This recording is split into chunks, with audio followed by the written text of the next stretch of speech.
Welcome to Devasena అభిరుచులు. Like చేయండి, share చేయండి, సబ్స్క్రైబ్ చేయండి. కొత్తగా మా ఛానల్ చూసేవాళ్ళు ఎవరైనా ఉంటే సబ్స్క్రైబ్ చేయడం మర్చిపోవద్దండి ప్లీజ్. దయచేసి అందరూ సబ్స్క్రైబ్ చేసుకోండి. మేము పెట్టే కొత్త వంటలన్నీ కూడా మీకు నోటిఫికేషన్ ద్వారా వస్తాయండి. ఇప్పుడు మనం క్యాలీఫ్లవర్ కర్రీ చూద్దాము. క్యాలీఫ్లవర్ కర్రీకి ముందుగా మనం క్యాలీఫ్లవర్ తెచ్చుకోవాలండి. మేము మార్నింగ్ ఉదయాన్నే మార్కెట్కి వెళ్తుంటే మంచిగా ఆటలో పెట్టి అమ్ముతున్నారండి. చాలా ఫ్రెష్గా ఉన్నాయి. ఎప్పుడు తెచ్చినట్టున్నారు, రైతులు తెచ్చి అమ్ముకుంటున్నారండి. రైతుల దగ్గర తీసుకుంటే చాలా ఫ్రెష్గా ఉంటాయండి. అక్కడేసి ఇక్కడేసి మార్కెట్లో వస్తాయి, కానీ రైతుల దగ్గర బాగుంది. ఈ విధంగా తెచ్చుకొని అన్ని నైటే కట్ చేసి పక్కగా పెట్టుకున్నామండి. పెట్టుకొని మార్నింగ్ లేసి చేస్తున్నాను నేను. ఇది ముందుగా స్టవ్ మీద మనం హాట్ వాటర్ పెట్టుకోవాలండి. ఈ వాటర్ బాగా మరిగేటప్పుడు ఒక స్పూన్ సాల్ట్ వేసేసి బాగా మసలాలండి. వాటర్ మసలేటప్పుడు మనం కట్ చేసి పెట్టుకున్న క్యాలీఫ్లవర్ని అందరూ వేసేసేయాలి. వేసేసి ఒక్క ఉడికించి తీసుకోవాలండి. ఎప్పుడైనా సరే మనం క్యాలీఫ్లవర్ కానీ ముల్లంగి ఇలాంటివన్నీ కూడా చాలా వరకు హాట్ వాటర్లో వేసి తీసుకుంటే ఆ స్మెల్ అనేది కొంచెం తగ్గుతుందండి మనకు. ఇప్పుడు మనం హాట్ వాటర్లో వేసేసి తీసేసాం కాబట్టి ఇప్పుడు మసాలా ప్రిపేర్ చేసుకున్నాను. మసాలాకి కాజు అండి, కాజు ఒక 10-15 కాజులు వాటర్లో వేసి ఒక 10 నిమిషాలు నానబెట్టుకోవాలండి. నానబెట్టుకున్న తర్వాత మిక్సీలో వేసుకోవాలి. అలాగే టమాటాలు కూడా ఒక 5-6 టమాటాలని సన్నగా కట్ చేసి వేసేసుకోవాలి.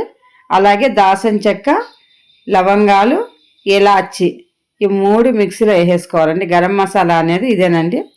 ఇవన్నీ మెత్తగా పేస్ట్ చేసి పక్కగా పెట్టుకోవాలి.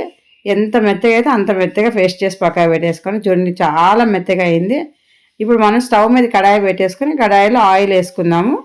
ఆయిల్ హీట్ ఎక్కిన తర్వాత ఆనియన్ అండి, పెద్ద ఆనియన్స్ 2 ఆనియన్స్ మంచిగా సన్నగా చాప్ చేసి పెట్టుకున్నాము.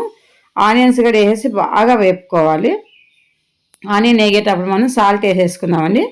కర్రీకి సరిపడినంత సాల్ట్ వేసుకోవాలి. 1 స్పూన్ సాల్ట్ వేసాను, 1 స్పూను పసుపు వేసుకుంటున్నామండి. ఇవన్నీ కూడా బాగా వేగాలి. ఇప్పుడు మనం అల్లం వెల్లిగడ్డ పేస్ట్ వేసుకుందాము. ఇది కూడా 1 స్పూనేనండి. ఇది కూడా బాగా వేగే వరకు వేపుకోవాలి. ఇవన్నీ కూడా ఆయిల్లో మంచిగా వేగాలి. మనం మిక్సీలో పట్టి ప్యూరీ చేసి పెట్టుకున్న టమాటా ప్యూరీని అది కూడా వేసేసి బాగా కలుపుకోవాలండి. ఈ ఆయిల్లో ఈ ఆనియన్స్తో పాటు వేగాలి. పచ్చి వాసన పోయేంత వరకు వేపుకోవాలండి టమాటాని. టమాటా ఎంత వేగితే అంత టేస్ట్ వస్తుంది. ఆయిల్ అంతా పైకి వచ్చేసింది చూడండి. ఇప్పుడు కారం వేసుకోవాలి. కారం నేను 2 చెంచాల కారం వేసుకుంటున్నానండి. కొంచెం స్పైసీగా చేసుకోవాలి అనుకున్నాము, అందుకని కొంచెం కారం ఎక్కువ వేసాను. చూడండి ఆయిల్ ఎంత బాగా బయటకు వచ్చేస్తుందో, అంటే టమాటా బాగా వేగిపోయింది అని అర్థం అండి. ఇప్పుడు మనం దీంట్లో కొంచెం ధనియాల పొడి వేసుకుందామండి. ధనియాల పొడి కూడా 1.5 చెంచా ధనియాల పొడి వేస్తున్నాను. ఇది కూడా బాగా వేగాలి. ఈ విధంగా మనం ఒక్కొక్కటి వేసుకుంటూ బాగా వేపుకోవాలండి. ఎక్కువ వేపుకుంటేనే కర్రీస్ బాగా టేస్టీగా ఉంటాయండి. పచ్చిగా చేసేసామంటే బాగుండవు, ఓపికగా చేసుకోవాలి. ఇప్పుడు మనం వాటర్లో బాయిల్ చేసి పక్కకు పెట్టుకున్న క్యాలీఫ్లవర్ని వేసేసుకోవాలి. క్యాలీఫ్లవర్ వేసాక కూడా నిదానంగా ఒక 5 నిమిషాల సేపు బాగా వేపుకోవాలండి. ఇది వేసిన ఎమ్మటే వాటర్ పోసామంటే దానికి టేస్ట్ అనేది రాదండి. కొంచెం ఒక 5 నిమిషాల సేపు బాగా వేపుకొని వీటికి కొంచెం ఉప్పు కారం బాగా పట్టింది అనుకున్నప్పుడు మనం వాటర్ వేయాలండి.